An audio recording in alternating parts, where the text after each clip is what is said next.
Good afternoon. Demonstrate the complexity of the air transportation system across international boundaries and provide an example of resilience that also shows the need for regional harmonization.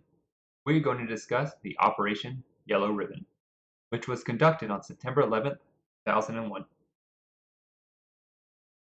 Here's an overview of what we will be discussing. Introductions, airspace impacts of 9/11, Operation Yellow Ribbon, a perspective from American Airlines. Then we'll discuss the air transportation system's vulnerability, resilience, and regional harmonization in relation to the airspace events of 9/11, Operation Yellow Ribbon. Our group was able to use lessons learned from our air transportation class and from our aviation background to research and create this presentation to inform those in the audience about the historic operation. Group C's members include Matt Harmon, Thomas Horace, and Jared Green.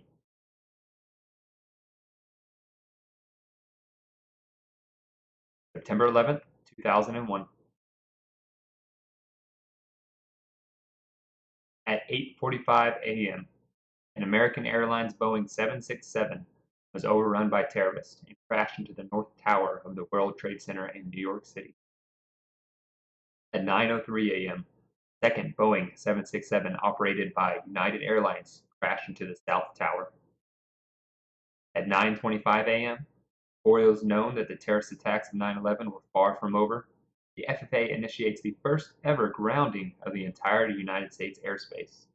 All planes on deck were prohibited from taking off. All planes in the air had to expeditiously and safely land. Tragically, and before the airspace grounding could fully take into effect, two other terrorists overtook Boeing 757 and crashed separately through the Pentagon, Washington, D.C., and into a field in Pennsylvania. Operation Yellow Ribbon. With U.S. airspace effectively closed after the terrorist attacks, the Canadian Transport Minister, David Collinet, had to quickly act to reroute the transatlantic flights from Europe with U.S. destinations. Minister Collinet grounded the Canadian airspace and had NAV Canada work with the British Civil Aviation Authority to determine what transatlantic flights they would be able to safely return to Europe. The transatlantic flights that could not be turned around had to be rerouted to an alternate, non-U.S. airport. Codenaming the mission Operation Yellow Ribbon, Canadian air traffic controllers quickly and effectively tracked and landed 224 aircraft carrying over 33,000 passengers into Canadian airports, primarily around the eastern coast. Gander, the town of 10,000 people, suddenly found itself dealing with 39 wide-body aircraft, 6,600 stranded passengers, 473 crew members aboard them, and only 500 hotel rooms in town. The residents of Gander and the surrounding towns opened their schools, churches, homes, and hearts to stranded travelers as local businessmen donated supplies to help the effort until flights resumed on September 15th. Vancouver received 8,500 people. The American Airlines perspective. On September 11th, Beverly Bass, the captain of an American Airlines Boeing 777 flight en route from Paris, France to Dallas-Fort Worth International Airport.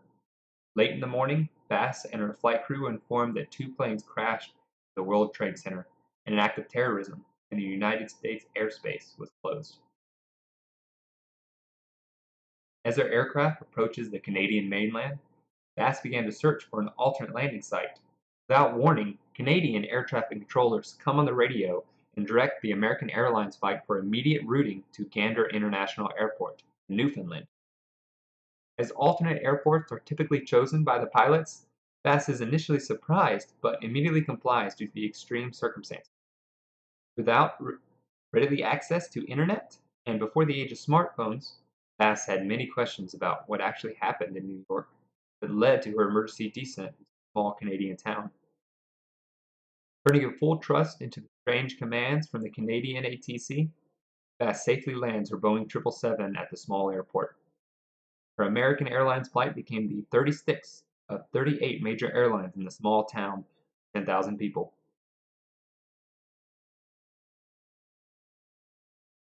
Air transportation systems, lessons learned. The complete shutdown of airspace in both the United States and Canada on September 11, 2001, highlighted some vulnerabilities. NAV Canada had to act quickly to determine which aircraft inbound to the United States from other countries could be turned around to other countries of origin or had to find an airport in Canada to land. Because ATC instructed pilots to avoid airports in major cities, most of the flights that were diverted to Canada ended up at small airports that were not designed to handle such a large amount of commercial aircraft and passengers. Another concern was how to screen the passengers once they were on the ground. Some smaller airports were having to screen up to 50 times the typical amount of passengers a day.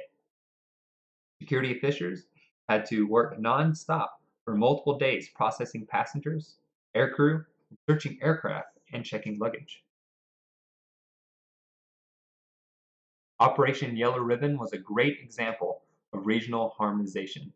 During a crisis immediately after the United States shut down its airspace, Canada followed suit and began the arduous task of figuring out ways to accommodate United States-bound flights. Although no formal plan was in place between the two countries on how to deal with a situation such as this, the Canadian government activated their Situation Center to maintain contact with the Canadian aviation community and oversee the crisis and maintain contact with the FAA in the United States.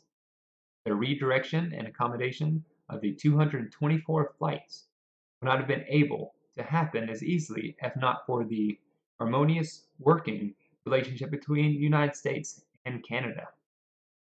On top of airports having to accommodate the aircraft, Canadian communities had to house all the passengers. With all the local hotels full, many passengers had to sleep at local schools, personal homes.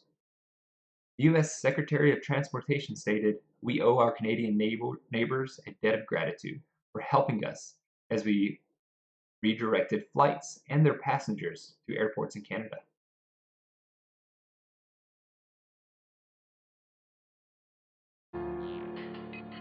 Thus, we have reviewed the tragic events that unfolded on 9/11 and its impacts to American airspace. In conclusion, Operation Yellow Ribbon was successful. It did reveal vulnerabilities in the air transportation system, but also displayed its great resilience and amazing harmonization between Canada and the United States. Here are our references, and thank you for your time.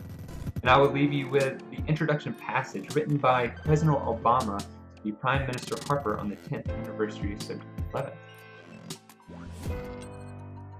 It has often been said that the United States and Canada are great neighbors, trading partners, and the best friends. Friendship gives us comfort and gives us strength. It can be tested in difficult times. In one of the darkest moments in our history, Canada stood by our side and showed itself to be a true friend.